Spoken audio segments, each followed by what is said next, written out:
Welcome to Spotlight for Success by American Book Company. We are here at the NCMLE, the North Carolina Mid-Level Educators Conference in Charlotte, North Carolina. I am here with Wesley Fryer of Providence Day School. Welcome, Wes. Welcome, yes. I'm actually Fryer. Fryer. So it's like a chicken. So, that's right, Wesley Fryer. I have flown before, but... Wes, tell us a bit about yourself and what you're doing here at NCMLE this year. Well, I am a middle school teacher at Providence Day here in Charlotte, and I'm a STEM teacher. So I teach primarily computer programming, web design, and a course we call computer applications, which is media literacy. But I'm really excited to be here for professional development. I've spent 30 years in education, most of that in public ed, and this is only my third year to be here in Charlotte. And so the chance to network, to hear speakers, to get to learn about new things like what you all are doing with podcasting. I love podcasting. I love media production. I think empowering kids with the ability to communicate with a variety of media today is super important. And so those are some things I'm passionate about. That's wonderful. So what got you into this space of podcasting as well as the things that you're doing in the computer science realm? Well, I'm kind of an old guy now, so when Web 2.0 first started back in the day, this was in the mid to late 2000s, and podcasting became a thing. I actually learned about podcasting for the classroom through a New York Times article. There was a wonderful teacher named Bob Sprankle up in Wells, Maine, and he had the Room 208 podcast, and the New York Times featured him, and his kids did corners, they called it, and different episodes, and from things about the word of the week to they found an animal at the local shelter that they would tell about so that they could be adopted, to what they were learning about in social studies, all kinds of things, but they were using this medium.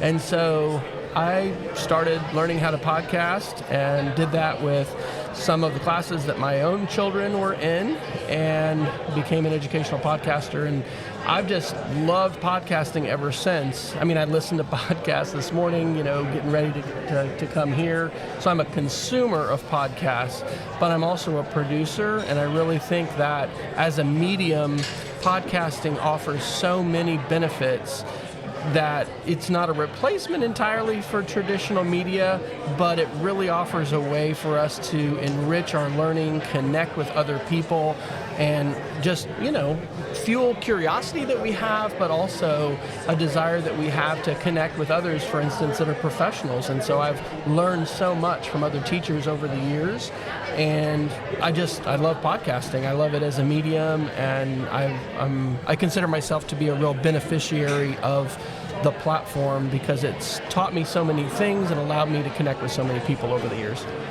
At American Book Company in Woodstock, Georgia, we are committed to your students' success. As you can see behind me, we have our workbooks and we have online testing and ebooks that go on fancy iPads over here, for instance. They're all designed to help your students succeed and have higher test scores on their high-stakes assessments.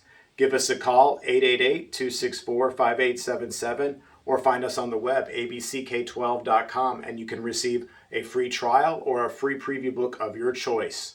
Hope to hear from you soon. Bye-bye. That's wonderful, Wes. Can you tell us a story dealing with podcasting where you felt like, wow, that was really impactful what happened today?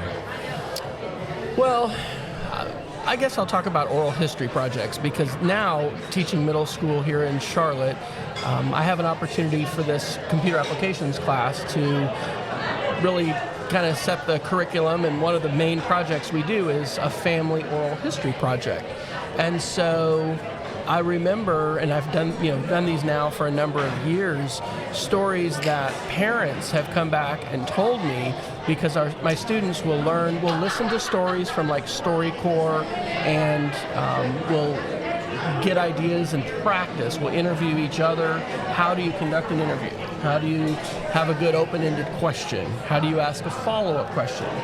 But then they'll interview someone in their family. And so just one of the best things is when parents come back and tell me, our daughter, our son, interviewed my mother, their grandparent, and they told stories that I'd never heard before, and they opened up about things. Sometimes they're veteran stories. Sometimes they're just about growing up.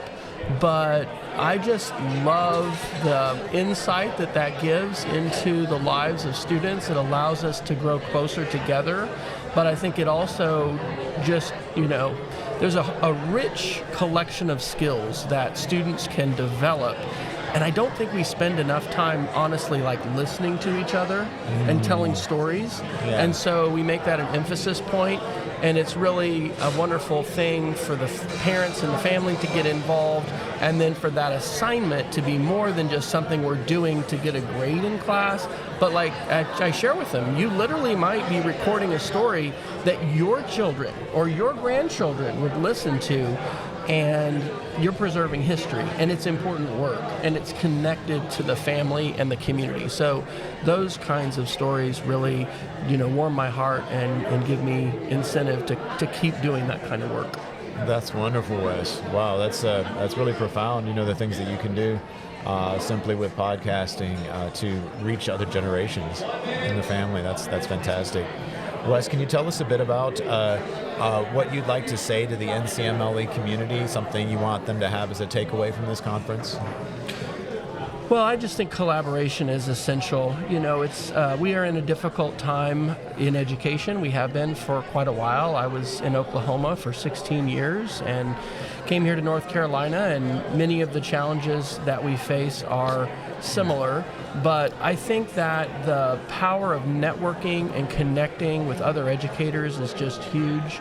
I was a participant in a lot of ed camps back in the day, conferences like this that allow us to hear speakers and learn about resources are great, but also just being able to connect. So I guess I would encourage people to, connect and network, and then also find other teachers that are focused on empowering student voice. That's what you're doing right here by interviewing teachers, is you're amplifying voices, and you are working to, I think, empower teachers to do that in the classroom with their students. And I think that's just absolutely fantastic, because with testing and with everything that goes on, sometimes we can lose sight of that, and there's a number of teachers that are really passionate about that. And I think being able to sort of connect with your tribe and then be equipped with maybe literal equipment and resources, but just also those connections to other teachers who share a passion for that is priceless. And that's one of the best things about coming to a conference like this.